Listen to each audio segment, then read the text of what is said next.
حق اس پر واضح ہو، ظاہر ہے اس کے پیچھے وہی چیز ہے کہ ہر لحاظ سے حق واضح ہو جائے گا تو زیادہ سے زیادہ لوگ جنت کے لیے منتخب ہو سکیں گے۔ ٹھیک، اللہ تعالیٰ تو یہی چاہتے ہیں، یعنی جہنم تو اصل میں اس کا ایک ایسا پہلو ہے کہ جو ہماری نالائکیوں کے نتیجے میں روبہ امر ہو جاتا ہے، ورنہ اللہ تعالیٰ تو یہی چاہتے ہیں کہ وہ جنت کے لیے لوگوں کا انتخاب کریں، وہ اپنے آپ کو پاکیزہ بنائیں اور اپنی پاکیزگی کو اس درجے تک پہنچائیں کہ وہ اللہ تعالیٰ کی اس ابدی دنیا میں آباد ہونے کا اپنے آپ کو اہل ثابت کر سکیں۔ یہی مذہب کا موضوع ہے، یہی مذہب کا محور ہے، یہی چیز ہے جس کے لیے سب پیغمبر مبعوث کیے جاتے ہیں۔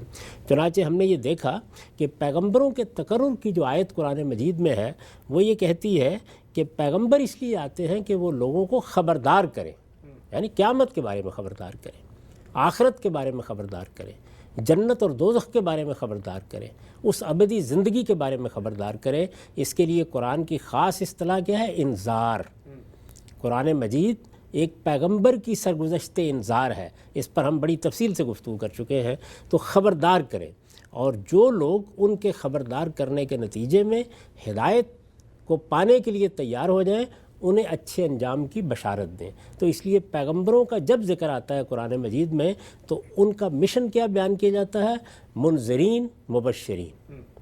وہاں پر اس آیت میں بھی جو سورہ بقرہ کی آیت زیر بحث رہی ہے، ہم نے یہ بتایا ہے کہ اللہ تعالیٰ نے صاف صاف لفظوں میں یہ کہا کہ پھر اللہ نے لوگوں پر عنایت فرمائی کہ باعث اللہ النبیین مبشرین و منذرین۔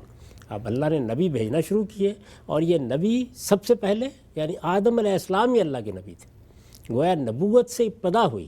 اللہ تعالیٰ نے پہلے دن یہ نعمت انسان کو عطا فرما دی کہ جو دین اس کے اندر ودیت کیا گیا ہے اس دین کو شعور کی سطح پر لانے کے لیے اللہ تعالیٰ کی وحی آ جائے۔ چنانچہ آدم علیہ السلام سے یہ سلسلہ شروع ہو گیا، اور اس کے دونوں ادوار اس سے پہلے ہم بیان کر چکے ہیں، یعنی وہ زمانہ کہ جس میں ہر قوم کی طرف رسول بھیجے گئے اور افراد کا انتخاب کیا گیا، یعنی ہر قوم میں سے کسی فرد کا انتخاب کر کے اس کے ذریعے سے اللہ تعالیٰ نے اپنا پیغام پہنچایا۔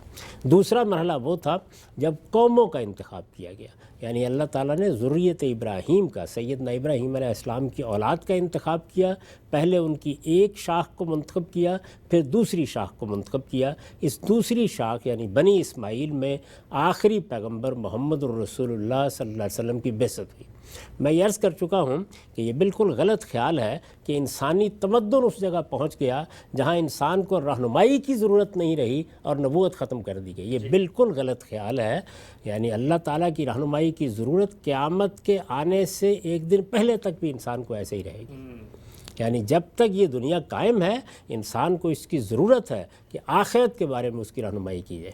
یہ سیاست، معیشت، معاشرت یہ دین کا اصلاً موضوع نہیں ہے، وہ تو ان چیزوں پر اس وقت بات کرتا ہے جب کہ آخرت سے متعلق اس کی ہدایت زیر بحث ہوتی ہے اور ان میں سے کسی چیز کا اس پر اثر ہو سکتا ہے۔ اللہ تعالیٰ کے پیغمبر جو دین پر لے کر آئے ہیں اس کا اصل موضوع آخرت کی یاد دہانی ہے، آخرت کی منادی ہے، قیامت کی خبر دینا ہے۔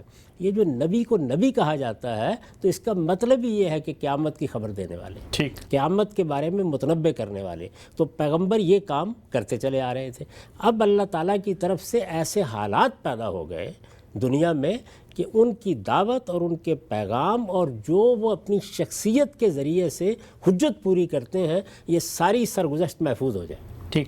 چنانچہ یہ کہنا چاہیے کہ اللہ تعالیٰ نے جس مقصد کے لیے نبوت کی ابتدا کی تھی یعنی اتمام حجت، اس کا اہتمام عالمی سطح پر کرنا ممکن ہو گیا۔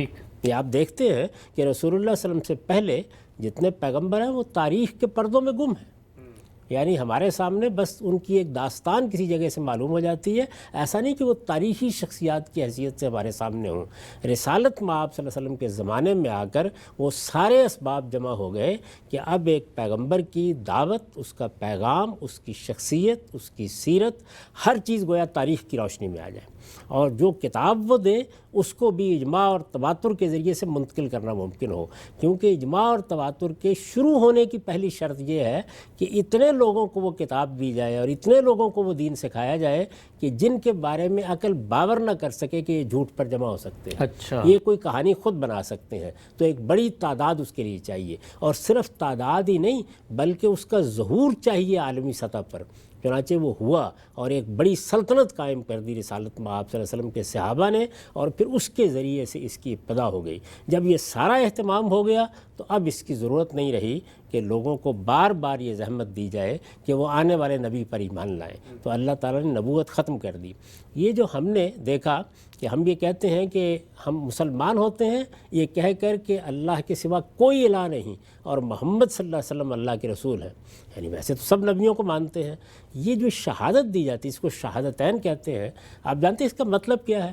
یعنی توحید کے معاملے میں آخری حجت پوری ہو گئی، اور نبوت کے معاملے میں اب محمد الرسول اللہ کے سوا کسی کو رسول ماننے کی کوئی گنجائش نہیں رہ گئی۔ اچھا، یعنی نبوت اور رسالت تو اصل میں اس کلمے ہی سے ختم ہو جاتی ہے۔ تو محمد الرسول اللہ صلی اللہ علیہ وسلم پر جب نبوت ختم ہو گئی تو اب میں نے یہ عرض کیا تھا کہ ایک تو آپ اپنے پیچھے اللہ کی کتاب چھوڑ کے گئے، اور وہ سنت کہ جس کو آپ نے دین کی حیثیت سے جاری کر دیا۔ سنت کیا ہے؟ دین کے وہ احکام جن کی ابتدا قرآن سے نہیں ہوئی، رسالت مآب صلی اللہ علیہ وسلم نے ان کو جاری کیا ہے۔ اور میں کئی بار یہ توجہ دلا چکا کہ رسالت مآب صلی اللہ علیہ وسلم کو بھی یہ اصل میں تمام نبیوں سے ملے ہیں، یعنی آپ سے پہلے جو پیغمبر آئے انہوں نے جو دینی روایت قائم کی، اسی دینی روایت کو رسالت مآب صلی اللہ علیہ وسلم نے تجدید کر کے، اصلاح کر کے، اس میں کوئی ترمیم و اضافہ کرنا تھا تو وہ کر کے آگے قیامت تک کے لیے جاری کر دیا ہے۔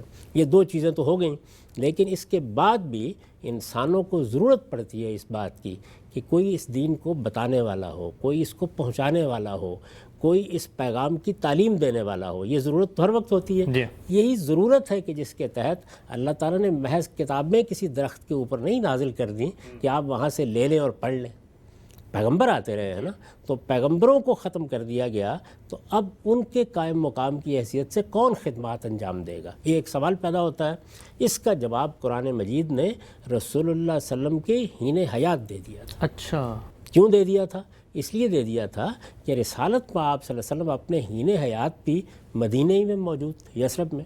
یہ تو ممکن نہیں تھا آپ کے لیے کہ دور دراز جگہوں پر ہر مقام پہ پہنچے اور وہاں لوگوں کی تعلیم تربیت کا اہتمام کریں، اس طرح کی تو کوئی چیز ممکن نہیں تھی، تو یہ ضرورت اسی وقت سامنے آ گئی تھی۔ چنانچہ قرآن مجید نے سورہ توبہ میں، جس کو سورہ برات بھی کہتے ہیں، اگر آپ آخر تک پہنچے تو اس سوال کا جواب دیا اور اس کے بارے میں ایک پورا لائے عمل بیان کیا۔ اچھا، رسالت مآب صلی اللہ علیہ وسلم یثرب میں موجود تھے، گرد و پیش کے علاقوں تک خدا کا دین پہنچ رہا تھا، یعنی وہ صورت جو آپ کے دنیا سے جانے کے بعد اب درپیش ہے وہ ایک لحاظ سے دور دراز کے علاقوں کو اسی وقت درپیش تھی۔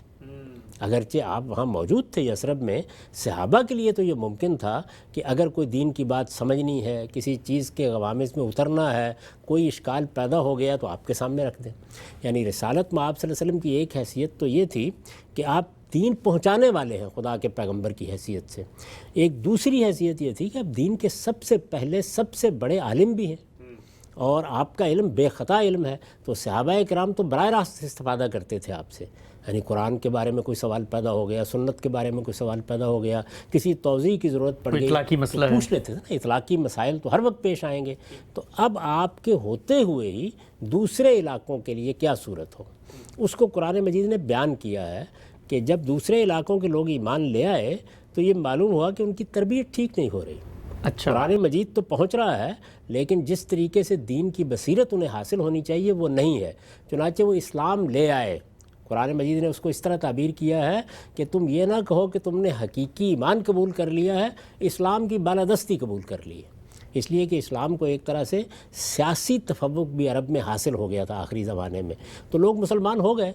ان کی یہ ضرورت تھی کہ اب پیغمبر کی عدم موجودگی میں، یعنی اگرچہ پیغمبر دنیا میں موجود ہیں لیکن ان کے علاقوں میں ان کی عدم موجودگی میں کیا اہتمام کیا جائے۔ تو دیکھیے قرآن مجید نے اس کے لیے جو لائے عمل تجویز کیا وہ یہ تھا کہ ما کان المؤمنون لینفروا کافہ، سارے لوگ تو یہ نہیں کر سکتے، یعنی جو بات آگے بتائی جانے والی ہے اس کے بارے میں تمہید یہاں سے اٹھائی کہ سب لوگ یہ نہیں کر سکتے۔ ٹھیک، سب لوگ کیوں نہیں کر سکتے؟ اس لیے کہ اللہ تعالیٰ نے یہ دنیا اس تنوع پر بنائی ہے، یہاں کسی کو کوئی خدمت کرنی ہے، کسی کو کوئی سیاست میں کردار ادا کرنا ہے، کسی کو معاشی ذمہ داریاں ادا کرنی ہے، کوئی کسان ہے، کوئی سائنسدان ہے، کوئی معاملات کو دیکھ رہا ہے، کوئی تجارتی قافلے لے جا رہا ہے، یہ ساری چیزیں ہوں گی نا۔ اسی طرح اگر آپ جنگ و جدال کے لیے کچھ لوگوں کو منظم فوج کی صورت دیتے ہیں تو وہ بھی اپنی ذمہ داریاں ادا کریں گے۔ تو چونکہ انسانی زندگی اپنے تنوعات رکھتی ہے تو یہ فرمایا کہ جو آگے ہم بات کرنے والے ہیں اس کی توقع سب سے نہیں کی جا سکتی۔ اچھا، یہاں رک کر یہ سمجھ لیجئے کہ ایک تو وہ دین کا علم ہے جو ایک عام مسلمان کو ہونا چاہیے، مجھے بھی ہونا چاہیے، آپ کو بھی ہونا چاہیے۔ آگے جو بات بیان ہو رہی ہے وہ اب اختصاص ہے، اسپیشلائزیشن، یعنی جس طریقے سے آپ یہ کہیں گے، اگر آپ لوگوں کو ترغیب دینا چاہیں کہ سب لوگوں سے تو یہ توقع نہیں ہو سکتی یا سب سے یہ اس بات کا امکان نہیں ہے کہ وہ ڈاکٹر بن جائے، لیکن لوگوں کی صحت کا تقاضا تو ہے نا، کچھ لوگوں کو بننا چاہیے۔ تو قرآن مجید نے بالکل اسی جگہ سے بات شروع کی ہے کہ ما کان المؤمنون لینفروا کافہ، سارے مسلمان، سارے مومنین تو نکل کے آ نہیں سکتے کہ اس کام کے لیے آ جائیں جو ہم آپ بتانے والے ہیں، لیکن فلولا نفر من کل فرقۃ منہم طائفہ، یہ جو مختلف علاقوں میں دین پھیل گیا ہے تو ہر گروہ میں سے 2-4 لوگوں کو نکلنا چاہیے۔ اچھا، یعنی جیسے ہم کہیں کہ بھئی 2-4 لوگوں کو ڈاکٹر بننا چاہیے، ورنہ لوگوں کی صحت کا کیا ہوگا؟ 2-4 لوگوں کو انجینئرنگ کی تعلیم حاصل کرنی چاہیے ہر گروہ میں سے، ہر جگہ سے، ورنہ لوگ اپنی ان ضروریات کو کیسے پورا کریں گے؟ اسی طرح اگر ہم کہیں کہ کچھ لوگوں کو دکانداری کرنی چاہیے، ورنہ لوگوں کو اشیاء ضروریہ کیسے فراہم ہوں گی؟ تو بالکل اسی اسلوب میں کہا کہ کچھ لوگوں کو ضرور نکلنا چاہیے۔ فلولا نفر من کل فرقۃ منہم طائفہ، ہر گروہ میں سے، ہر بستی میں سے، ہر قوم میں سے، ہر قبیلے میں سے 2, 4, 5, 10, 20 لوگ نکلے۔ وہ نکل کے کیا کریں؟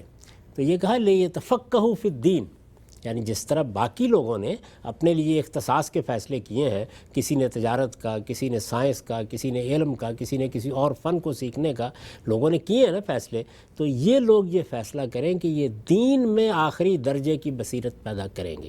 لیتفقہوا فی الدین، دین میں بصیرت پیدا کریں گے، یعنی ظاہر ہے کہ اس کا مطلب یہ ہے کہ دین کو اس کے اصل ماخذ سے جانیں گے، سمجھیں گے اور اس کے علم کی روایت میں داخل ہو جائیں گے۔ لیتفقہوا فی الدین، اب اس وقت تفقہ فی الدین کے لیے کون سی جگہ تھی جہاں جائیں؟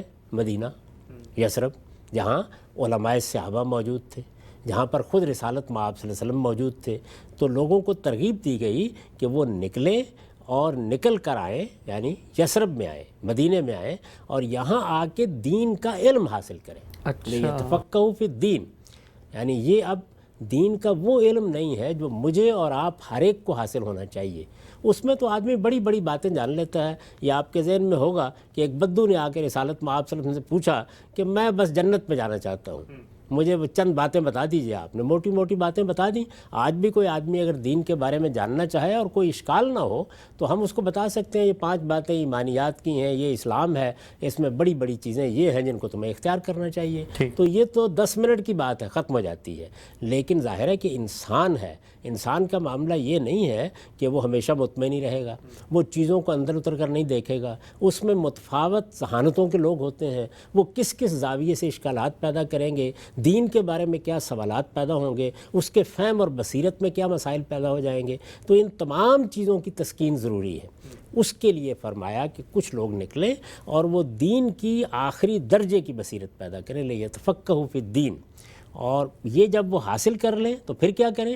وَلِيُنذِرُوا قَوْمَهُمْ، پھر یہاں سے یعنی جو مدینے میں آ گئے تھے، اِذَا رَجَعُوا إِلَيْهِمْ، جب وہ یہاں سے لوٹ کے اپنی قوم میں جائیں تو وہ وہاں جا کے ان کو انذار کرے۔ اب دیکھیے بالکل وہی لفظ استعمال کیا جو پیغمبروں کے بارے میں استعمال ہوا، یعنی گویا اس سے یہ بتا دیا کہ جہاں پیغمبر موجود نہ ہوں، اور جیسے کہ اب رسالت مآب صلی اللہ علیہ وسلم پر ختم نبوت کے بعد پیغمبر قیامت تک اس طرح موجود نہیں ہے، یعنی رسالت مآب صلی اللہ علیہ وسلم کی دعوت موجود ہے، آپ کا دیا ہوا قرآن موجود ہے، آپ کی جاری کی ہوئی سنت موجود ہے، آپ کے علم کا ریکارڈ بھی، تاریخی ریکارڈ ہمارے پاس حدیث کی صورت میں موجود ہے، لیکن وہ جو ایک شخص کے ذریعے سے تعلیم و تعلم کا معاملہ ہوتا ہے، اس کے لیے یہ اہتمام فرمایا کہ پھر کچھ لوگ دین کا سچا علم حاصل کریں اور اپنی قوم کے پاس جا کر انذار کریں۔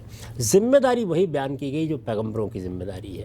تو گویا یہ کہا جا سکتا ہے کہ اللہ کے پیغمبروں کے بعد اب دین کے سچے علماء جن کو علماء حق کہا جاتا ہے وہ اصل میں اب ان کے قائم مقام ہے۔ ٹھیک ہے، اگرچہ روایت تو سند کے لحاظ سے کوئی قابل قبول نہیں ہے، لیکن اگر اس کا مضمون کو پیش نظر رکھیں تو بات اس میں غلط نہیں کہی گئی کہ العلماء ورثۃ الانبیاء۔ اصل میں پیغمبر جو دین کی علم کی وراثت چھوڑ کے گئے ہیں وہ اب علماء کے پاس ہے۔ ٹھیک، یعنی دنیا کے مال و منال کی وراثت تو وہ چھوڑتے نہیں، لیکن علم کی وراثت، تو علم کی وراثت کا مطلب کیا ہے کہ دین ایک اپنے تو کانٹینٹ اور ماخذ کے لحاظ سے ہے، یہ قرآن ہے، یہ سنت ہے، وہ تو ہر شخص کے پاس موجود ہے، لیکن اس کے فہم کو، اس کی بصیرت کو عام کرنا، اس سے متعلق سوالوں کے جواب دینا، اس کے بارے میں تعلیم و تعلم کا اہتمام کرنا، یہ وہ ذمہ داری ہے کہ جس کے لیے اللہ تعالیٰ نے فرمایا کہ اس طرح یہ لوگ نکلیں اور نکل کر دین کا علم حاصل کریں۔ ظاہر ہے اس زمانے میں مدینے میں جا کے حاصل کرتے تھے، اب بڑے علماء سے علم حاصل کیا جاتا ہے، پھر ہم نے آج اس کو باقاعدہ تعلیمی نظام میں بھی تبدیل کرنے کی صحیح کی ہے۔ یہ سلسلہ اسی طرح جاری رہے گا۔ چند لوگ ہر قبیلے میں سے، ہر گروہ میں سے لازماً اس چیز کو اختیار کریں، جس طرح لوگ زندگی کے دوسرے شعبوں کا انتخاب کرتے ہیں اس کا انتخاب بھی کریں اور وہ پیغمبروں کی اس وراثت کو آگے لے کر چلیں۔ یہ در حقیقت وہ اہتمام ہے جو اللہ تعالیٰ نے اس معاملے میں کیا ہے، اور یہ بتا دیا ہے کہ ان کو کرنا کیا ہے، ان کو انذار کرنا ہے، وہی کام، یعنی آخرت کے بارے میں خبردار کرنا، جنت کے بارے میں خبردار کرنا، لوگوں کو متوجہ کرنا کہ یہ دنیا عارضی دنیا ہے، تم ایک دن اٹھائے جاؤ گے اور وہاں ابدی زندگی میں داخل کر دیے جاؤ گے، اور اپنی اپنی قوم میں یہ خدمت انجام دینا۔ اور پھر یہ فرمایا ہے کہ اس کا ہدف کیا ہونا چاہیے، یعنی کیا ان کو یہ ذمہ داری دی گئی ہے کہ وہ کوئی سیاسی انقلاب برپا کر دیں، یہ ذمہ داری دی گئی ہے کہ وہ دنیا میں کوئی ہنگامہ لے کے اٹھ کھڑے ہوں یا احتجاج کی کوئی تحریک لے کے اٹھ کھڑے ہوں؟ نہیں، ان کی ذمہ داری یہ ہے لعلہم یحذرون۔ یہ اسی آیت میں فرمایا ہے کہ ان کے انذار کا ہدف، ان کا نصب العین یہ ہونا چاہیے کہ لوگ اللہ کی گرفت سے بچ جائیں، لوگ اپنے آپ کو پاکیزہ بنا لیں، لوگ قیامت میں کامیاب ہوں۔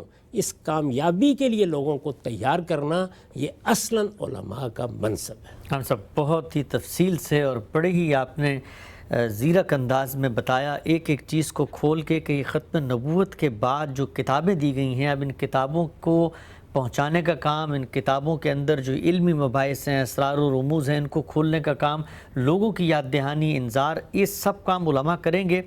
ایک نقطہ نظر عام طور پہ پیش کیا جاتا ہے کہ جب آپ تفقہ فی الدین کو علماء تک محدود کر دیتے ہیں تو قرآن مجید تو دوسری جگہ پہ کہتا ہے کہ انما یخشی اللہ من عبادہ العلماء، کہ اللہ سے تو ڈرنے والے ہی علماء ہوتے ہیں۔ تو نقطہ نظر یہ پیش کیا جاتا ہے کہ تفقہ فی الدین بھی پوری امت ہی نے حاصل کرنا ہے۔ یہاں پر جو قرآن مجید نے یہ بات کہی ہے، یہ تو کہا ہے کہ سب نے حاصل کرنا ہے، اگر سب نہیں کر سکتے کم سے کم کچھ لوگ تو کریں۔ تو ڈرنے والے اگر علماء ہی ہیں پھر تو تفقہ فی الدین سب کی فریضہ بن جاتا ہے۔ یہ جو آیت آپ نے پڑھی ہے اس میں علماء کا لفظ یعنی جاننے والوں کا لفظ اس معنی میں استعمال نہیں ہوا جس معنی میں ہم استعمال کرتے ہیں اس کو۔ ہمارے ہاں یہ اب اصطلاح بن چکی ہوئی ہے، یہ قرآن مجید کے زمانے میں اس طرح کی اصطلاح نہیں تھی۔ اگر آپ اس زمانے کی عربی زبان کو پڑھتے ہیں تو آپ کو یہ تعبیر نہیں ملے گی، یعنی حبر کا لفظ ملے گا مثال کے طور پر، آپ کو قاری کا لفظ ملے گا مثال کے طور پر، آپ کو اس طرح کی دوسری تعبیریں ملیں گی۔ تو یہ جو علماء کی اصطلاح ہے یا تعبیر ہے، یہ در حقیقت قرآن مجید میں اس علم کے لیے استعمال ہوتی ہے جو جہالت کے مقابل میں ہے۔ اچھا، یعنی آدمی اپنے آپ کو باشعور کرے، چیزوں کو جانے سمجھے، یہ علم تو مجھے بھی حاصل کرنا ہے، آپ کو بھی حاصل کرنا ہے، زید کو بھی حاصل کرنا ہے، بکر کو بھی حاصل کرنا ہے۔ یعنی اس میں تو یہ بتایا گیا ہے کہ علم والے اور بے علم جو ہیں یہ یکساں کیسے ہو سکتے ہیں۔ وہ علم جو اللہ تعالیٰ کی طرف سے آتا ہے، وہ علم جو ہمیں اپنے حواس سے حاصل ہوتا ہے، اگر ہم بیدار ہیں، چیزوں پر غور کرنا جانتے ہیں، تو اس کے بعد ہی ہمارے اندر خدا کی خشیت بھی پیدا ہوگی، اس کے بعد ہی دین کی طرف بھی توجہ پیدا ہوگی۔ تو یہ اس علم کا بیان ہے، جیسے میں نے بار بار توجہ دلائی کہ دین کا وہ ضروری علم جو مجھے بھی لینا ہے، آپ کو بھی لینا ہے، اس میں تو بحث ہی نہیں ہے۔ اسی طرح دنیا کا وہ علم، یعنی اگر میں کوئی ہنر سیکھتا ہوں، اگر میں چیزوں پر غور کرتا ہوں، اگر میں اس کائنات کو سمجھنے کی کوشش کرتا ہوں، میں غور کرتا ہوں کہ یہ میرے گرد و پیش میں کیا ہے، تو میں اصل میں علم کے راستے پر نکل کھڑا ہوں۔ ٹھیک ٹھیک ٹھیک۔ تو یہاں وہ علم مراد ہے، یعنی یہ جو قرآن مجید میں کہا گیا کہ علم رکھنے والے ہی اللہ سے ڈرتے ہیں، تو مطلب یہ ہے کہ وہ لوگ کہ جو اپنے آپ کو جہالت میں ڈال لیتے ہیں، جن کو کسی شعوری احساس سے کوئی تعلق نہیں ہوتا، وہ یہ نہ کائنات پر غور کرتے، نہ اپنے وجود پر غور کرتے، نہ دائیں بائیں دیکھتے، بلکہ بالکل جانوروں کی سی زندگی بسر کرتے ہیں، جس کو کہا نا اولئک کل انعام بل ہم اضل، کہ یہ تو بالکل جانور ہو گئے بلکہ ان سے بھی زیادہ گئے گزرے۔ تو یہ ان لوگوں کے مقابلے میں علم کا لفظ استعمال ہوا ہے، یہ اصطلاحی مفہوم میں استعمال نہیں ہوا۔ یہی وجہ ہے کہ قرآن مجید نے یہاں یہ نہیں کہا کہ سارے لوگوں کو یہ کام کرنا چاہیے تھا، چلو نہیں کرتے تو اتنے کرنے، اس نے تو بات یہاں سے شروع کی ہے کہ سب لوگوں کے لیے یہ ممکن ہی نہیں ہے۔ یعنی ما کان المؤمنون لینفروا کافہ کا مطلب یہ ہے کہ سب لوگوں کے لیے یہ ممکن ہی نہیں ہے۔ ٹھیک یعنی قرآن مجید اس کو تجویز ہی نہیں کر رہا کہ سب لوگ یہ چیز حاصل کریں، سب لوگوں کو علم والا ہونا چاہیے، یہ بالکل درست ہے۔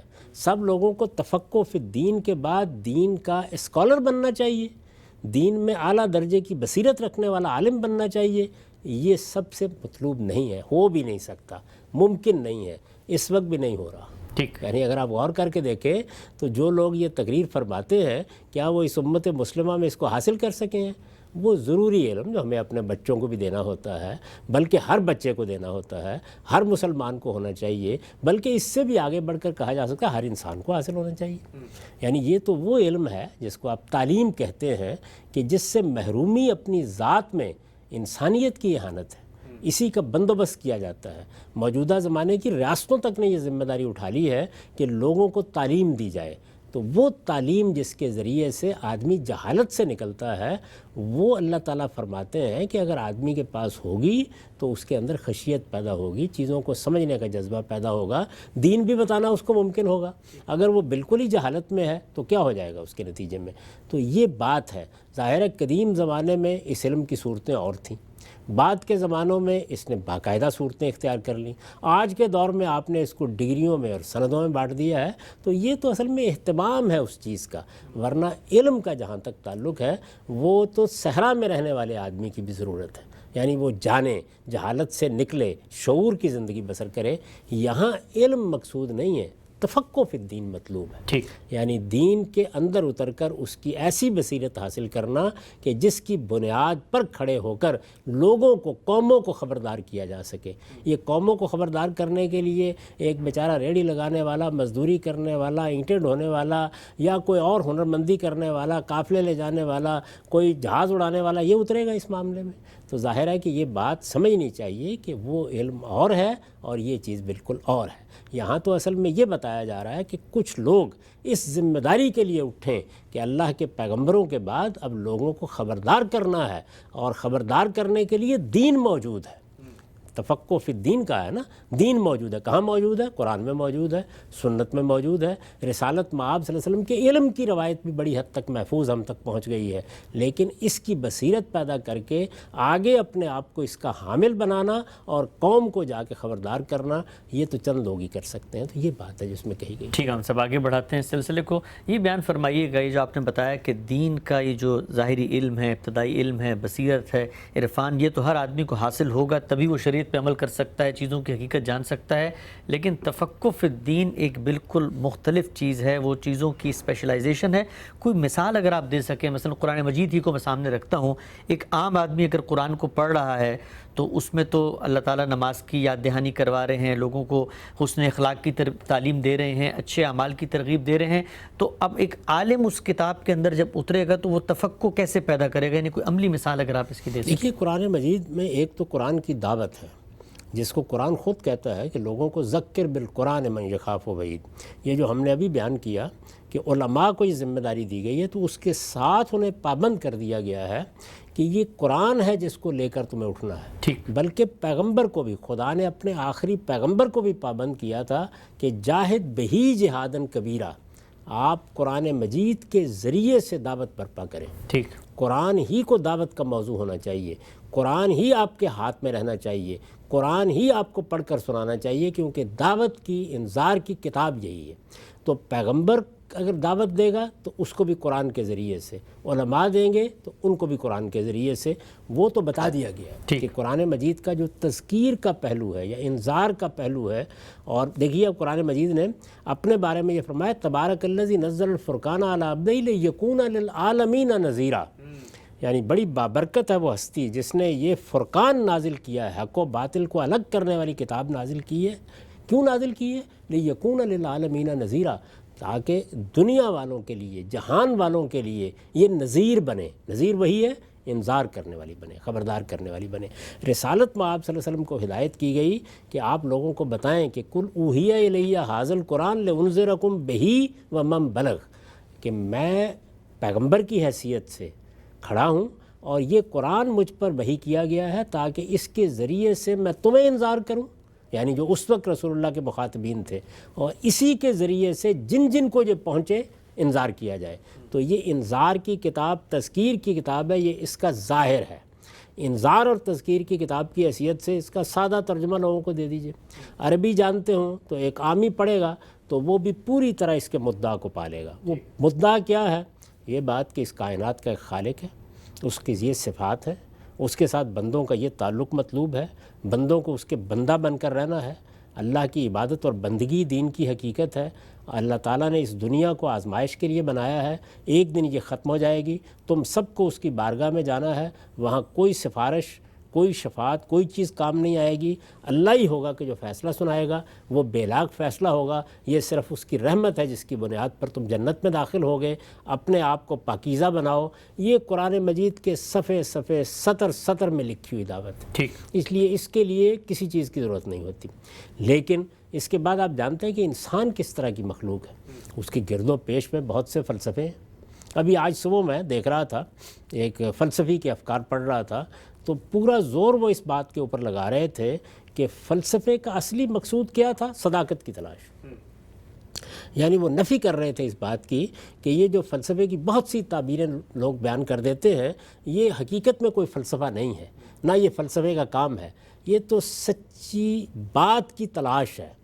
یعنی وہ سچائی کی تلاش، خواہ ہماری مادی دنیا میں ہو، خواہ اس سے ماورا ہو، جہاں کہیں بھی ہے، صداقت کی تلاش کے لیے آگے بڑھنا یہ ہے۔ تو صداقت کی تلاش جب لوگ کریں گے تو افکار سامنے آئیں گے، خیالات سامنے آئیں گے، نظریات سامنے آئیں گے۔ دنیا میں سیاست، معیشت، معاشرت کے بارے میں انسان غور کرے گا، اس میں بہت سی چیزیں آئیں گی، ایک ماحول بنے گا، اقدار کا ایک نظام بنے گا۔ اسی طریقے سے انسان چونکہ ایک باشعور مخلوق ہے تو وہ مذہبی تعبیرات بھی کرنا شروع کر دے گا۔ آخر یہ دنیا کے اندر آپ یہ دیکھ رہے ہیں نا کہ سیدنا مسیح علیہ السلام کی دعوت جب پیش آئی تو دعوت تو وہی تھی جو خدا کے پیغمبروں کی رہی ہے، لیکن سینٹ پال نے اس کی ایک تعبیر کر ڈالی۔ آج وہی تعبیر ہے کہ جو اتنی بڑی آبادی میں رائج ہو چکی ہوئی ہے۔ اسی طریقے سے مشرکانہ مذاہب ہیں، توہمات پر مبنی مذاہب ہیں، یہ موجود رہیں گے۔ جب یہ موجود رہیں گے تو ظاہر بات ہے کہ پھر صحیح جگہ پر لوگوں کو لانے کے لیے اس بات کی ضرورت ہوگی نا کہ آپ اس کی شرح کریں، اس کی وضاحت کریں۔ اس کے لیے قرآن مجید کے اندر بڑا غیر معمولی علم ہے۔ اچھا، یعنی ایک طرف وہ تذکیر کے لیے، دعوت کے لیے آسان ترین کتاب ہے، آپ سادہ ترجمہ دے دیجئے اپنا پیغام پہنچا دے گی۔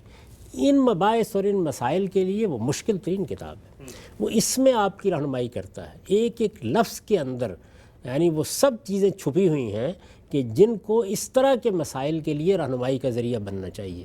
اب یہ بات کہ دنیا میں سے ماورا حقائق کے بارے میں کیا رویہ اختیار کرنا ہے، یہ بات کہ توہمات کے بارے میں کیا چیز کرنی ہے، یہ بات کہ جو احکام قرآن مجید نے دیے ہیں ان کی علل کیا ہیں، وہ کس طرح ایک دوسرے سے متعلق ہوتے ہیں، اگر ان کی کہیں توسیع ہونی ہے تو کس اصول پر ہونی ہے، اگر ان میں کوئی استثناء کی ضرورت پڑ جاتی ہے تو کس طرح ہونی ہے، یہ اصل میں وہ علم کے مباحث ہیں جن کے لیے ہمارے ہاں علوم اور فنون وجود میں آتے ہیں۔ ٹھیک، یعنی ایسا ہی ہوتا ہے نا، اب مثلا قرآن مجید کا ترجمہ ہی کرنا ہے، وہاں سے شروع کر لیجیے۔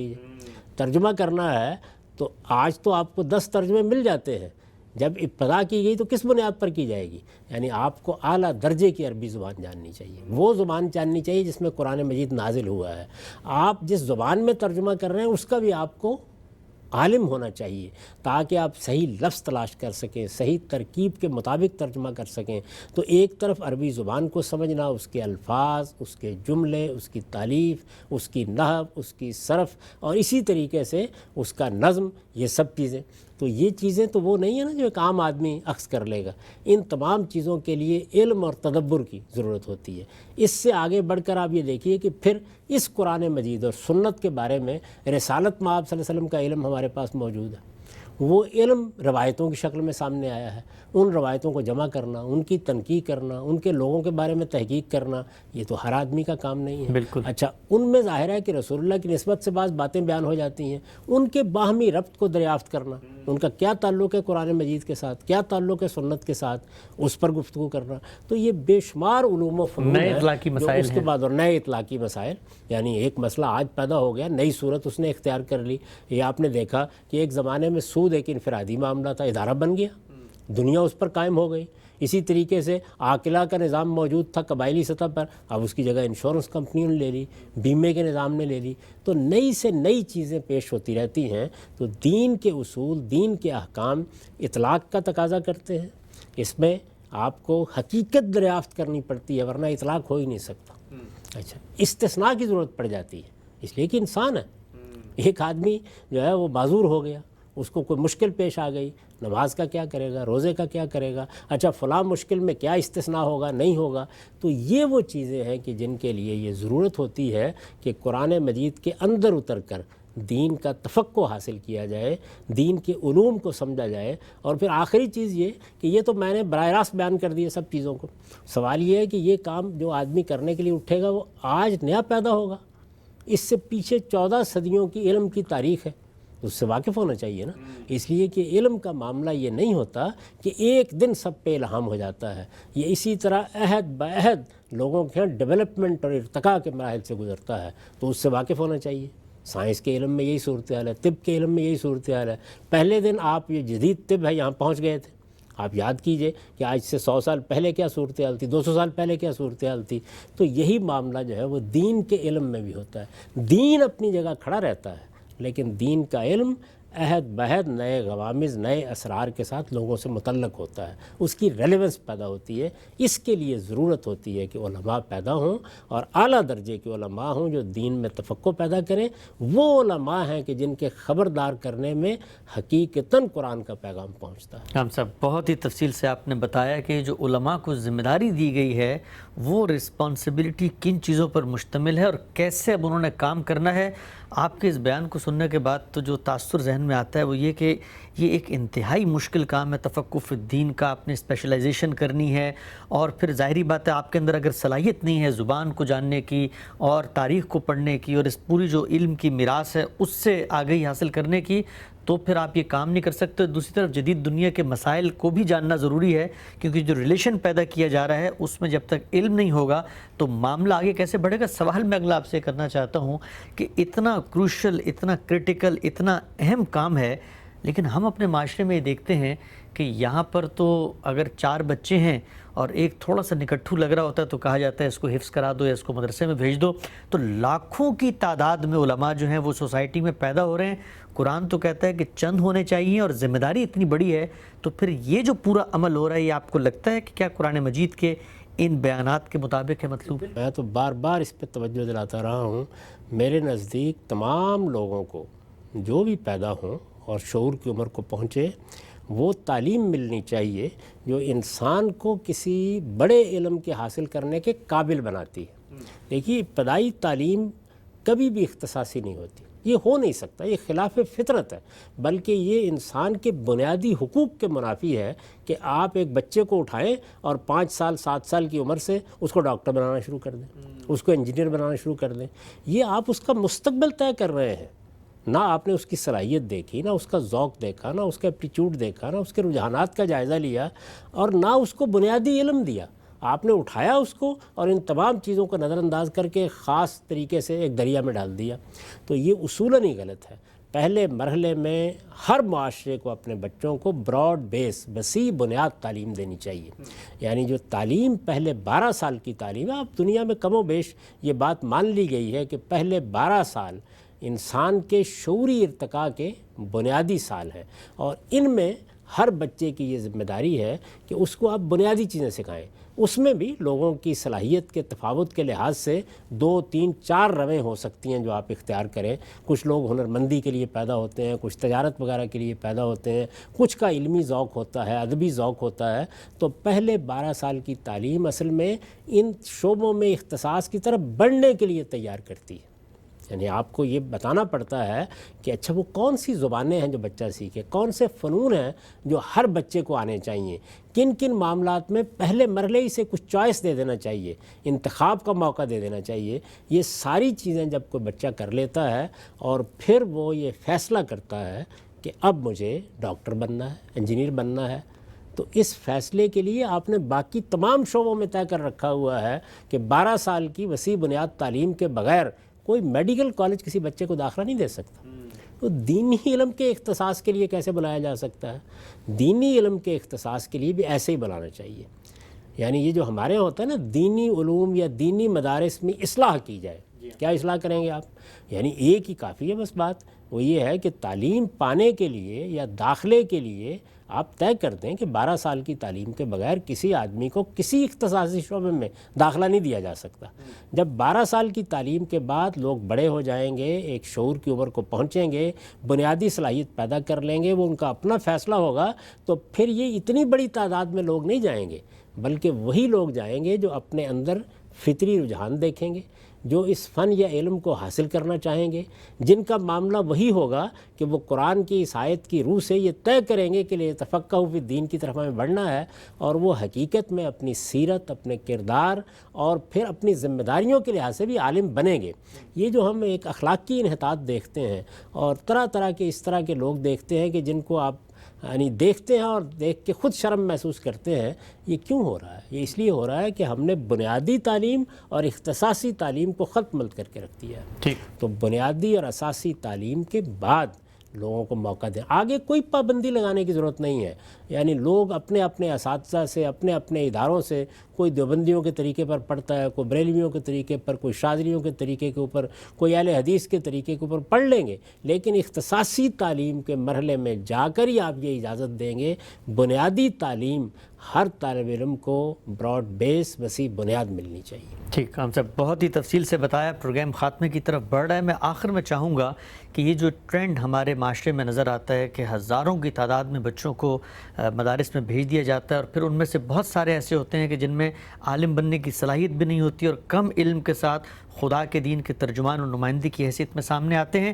میرے سامنے ایک اقتباس ہے، میں آپ کے سامنے پڑھ کے چاہتا ہوں، اس پہ آپ کے کچھ کمنٹس آ جائیں۔ سر سید احمد خان کہا جاتا ہے کہ انہوں نے ان خدشات کا اظہار کیا تھا اور کہا تھا کہ یہ جو ایک روش چلی ہے کہ گلی گلی میں مدرسے بن رہے ہیں اور بچے اس میں جا رہے ہیں، تو 3 طرح کے انہوں نے خدشات کا اظہار کیا تھا۔ پہلا وہ یہ کہتے ہیں کہ اس طرح سے مدرسہ علم جدید کے سوالات کا سامنا کرنے کی صلاحیت رکھنے والے علماء کو پیدا نہیں کر سکے گا۔ دوسرا وہ یہ لکھتے ہیں کہ اس نظام میں پیدا ہونے والے طبقہ اپنی معاش کے لیے معاشرے پر مستقل ایک بوجھ بنے گا۔ اور تیسرا یہ کہ بلندی و کردار اور معیار اور ایک روحانی شخصیت کا جو تصور ایک عالم کی صورت میں سامنے آتا ہے، اس کا بھی فقدان ہوگا۔ سر سید نے ان 3 پہلوؤں سے موجودہ اس نظام پر جو ایک سوال اٹھایا تھا، ایک دردمندانہ تنقید کی تھی، کہ آپ کو بھی اس کی تائید میں کھڑے ہوئے نظر آتے ہیں؟ سر سید ہی حقیقت میں ہمارے سب سے بڑے قومی رہنما ہیں۔ یعنی جو اس سے پیچھے ہمارے یہاں رہنما پیدا ہوئے، ان کو تو جہاد ہی میں مسئلے کا حل نظر آتا تھا۔ یہ جانتے ہیں آپ کے 1857 میں کیا ہوا، اس سے پہلے سید احمد شہید کی قیادت میں کیا معاملات ہوئے، کس طریقے سے ایک صالحین کی بڑی جماعت بالا کوٹ میں اس جگہ پہنچ گئی کہ جس کے اوپر آپ یہ تو کہہ سکتے ہیں کہ ہمیں رشک آتا ہے کہ انہوں نے اپنی جان اللہ کے لیے دے دی، لیکن حقیقت میں بالکل بے نتیجہ جد و جہد ہوئی۔ اسی طرح کی صورتحال شاملی میں، امبالہ وغیرہ کی جہاد میں ہو چکی تھی۔ اس کے بعد جب ہمارے علماء میں سے بعض لوگ اور بڑے صالح طبیعت لوگ دینی تعلیم کو عام کرنے کی طرف متوجہ ہوئے، تو سر سید نے سب سے پہلے متربع کیا۔ اور یہ جو آپ نے ان کا اقتباس پڑھا ہے، آپ دیکھیے اس شخص کی بصیرت، اس نے بالکل بتا دیا کہ یہی نتیجہ نکلے گا۔ وہ کیا بتا رہے تھے؟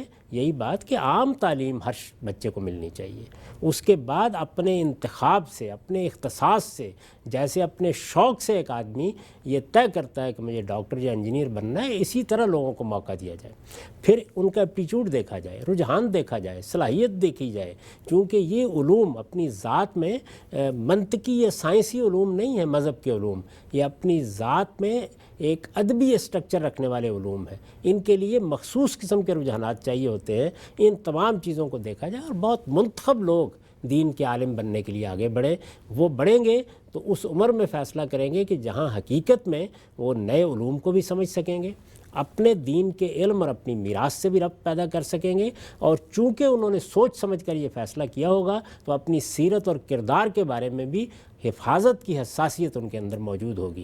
اگر آپ یہ طریقہ اختیار نہیں کریں گے تو یہ تو ٹھیک ہے کہ بہت سے لوگ وہاں سے بھی نکل ہی آتے ہیں، ہر نظام میں سے نکل آتے ہیں، لیکن یہ کوئی اچھا نتیجہ نہیں نکلے گا، اس میں خرابیاں بہت زیادہ ہوں گی، اور انہی کو ہم اپنے معاشرے میں اس وقت دیکھ رہے ہیں۔ صحیح طریقہ یہ ہے کہ دینی علوم میں اختصاص کے اعلیٰ درجے کے ادارے قائم ہوں، ان کو انکریج کرنا چاہیے، سوسائٹی کو ان کی مدد کرنی چاہیے، خود ریاست کے اہتمام میں قائم ہوں، علماء کے اہتمام میں قائم ہوں، سب چیزیں بالکل درست ہیں، ان میں کوئی مداخلت بھی نہیں ہونی چاہیے، لیکن یہ لازماً طے کر دینا چاہیے کہ 12 سال کی وسیع بنیاد براڈ بیس تعلیم کے بغیر کسی شخص کو کسی شعبے کی اختصاصی تعلیم نہیں دی جا سکتی۔ ہم سب آخری سوال آج کی نشست کا خاتمہ کر رہے ہیں ہم، وہ سوال یہ ہے کہ عام طور پہ تصور کیا جاتا ہے کہ باقی جو فیلڈز ہیں، آدمی ڈاکٹر بنتا ہے، انجینئر بنتا ہے، بہت پتا پانی، بڑی محنت کرنی پڑتی ہے، چٹائیاں توڑنی پڑتی ہیں، آپ خود دین کے علم کے ایک مسافر ہیں، پوری زندگی یہی کچھ پڑھا، عام طور پہ تاثر ہے کہ آپ 5-6 سال کہیں پڑھ لیں اور ایک ڈگری آپ کو مل جائے تو آپ دین کے عالم بن جاتے ہیں۔ میں ذاتی طور پہ پوچھنا چاہتا ہوں، آپ کی نظر میں باقی شعبوں کی نسبت کیا ایک مشکل کام ہے، اور کچھ تخمینہ اندازاً بتائیے گا کہ کتنے ایک سال لگ جاتے ہیں کہ دین کا ایک سکہ بند اسکالر عالم بن جائے جو عہد جدید کے چیلنج کو بھی جانتا ہو، قرآن و سنت پہ بھی اس کی نظر ہو، زبان و بیان کے مسائل سے بھی واقف ہو، کیا وہ ڈیوریشن ہے آپ کی نظر میں؟ ہر علم میں درجات ہوتے ہیں، لیکن دین کے علم میں پہلے درجے تک پہنچنے کے لیے بھی کم سے کم 20 سال لگتے ہیں۔ اللہ، اچھا، یعنی اس سے پہلے ممکن ہی نہیں ہے۔ اگر آدمی 12 سال کی براڈ بیس تعلیم پا چکا ہے، وسیع بنیاد تعلیم رکھتا ہے، اس کے بعد بھی 15-20 سال وہ لگائے گا تو پہلے درجے کے قریب پہنچے گا۔ اس میں اعلیٰ درجے کے محققانہ مقام تک پہنچنا ہے، ان چیزوں پر گرفت حاصل کرنی ہے جن سے براہ راست اجتہاد یا استنباط کرنے کی صلاحیت پیدا ہو جائے، یہ تو 40 سال لگ جاتے ہیں اس میں۔ تو اس لیے ایسا نہیں ہے، ہر علم میں یہی صورتحال ہے۔ میں آپ سے عرض کرتا ہوں کہ جو لوگ طب میں کمال حاصل کرتے ہیں، ذرا دیکھیے ان کو کتنا وقت لگتا ہے اس میں، یعنی ایسے تھوڑی ہوتا ہے جس طرح ہمارے ہاں لوگ سمجھتے ہیں۔ آپ جدید دنیا میں جائیے اور دیکھیے کہ وہاں علوم و فنون میں کتنے مراحل سے گزرنا پڑتا ہے، یہ بھی دیکھیے کہ وہاں یونیورسٹی کی تعلیم پانے کے لیے کتنے لوگوں کو موقع دیا جاتا ہے۔ بنیادی تعلیم جو ہے 12 سال کی تعلیم، یہ تو والدین کو دینی ہے، معاشرے کو دینی ہے، نظم اجتماعی کو دینی ہے۔ اس تعلیم میں تو بچے کا اپنا چوائس ہی نہیں ہوتا، ہم طے کرتے ہیں کہ کیا چیزیں اس کو سیکھنی چاہیے، ہم کون ہوتے ہیں کہ اس کے بارے میں مستقبل طے کر دیں، ہمیں بنیادی چیزیں سکھانی چاہیے، یعنی وہ تعلیم دینی چاہیے کہ جس سے اس کے اندر صلاحیت پیدا ہو جائے کہ وہ انتخاب کی عمر کو پہنچنے کے بعد اپنے اساتذہ کی رہنمائی میں فیصلہ کر سکے، اور جب وہ فیصلہ کرے کہ مجھے فلاں شعبے کا اختصاص کرنا ہے تو ضروری صلاحیت اس کے پاس موجود ہو۔ ٹھیک ہے، ہم سے ہمارا وقت یہاں پہ ختم ہوتا ہے۔ ناظرین، آج ہم نے ایک بہت ہی اہم موضوع پر بات کی، اور وہ یہ کہ پیغمبر سے دنیا سے رخصت ہو جانے کے بعد دین کی یہ دعوت اب روئے زمین پر کون پہنچائیں گے، علماء کس ذریعے سے لوگوں کو متنبہ کریں گے، خبردار کریں گے، اور علماء کی اپنی اس اختصاصی حیثیت کی بنیاد قرآن مجید کی روشنی میں کیا ہے۔ اس موضوع پہ کچھ اور بھی سوالات ہیں، انشاءاللہ آئندہ انہیں زیر بحث لائیں گے۔ وقت یہاں پہ ختم ہوتا ہے، اجازت دیجیے، اللہ حافظ۔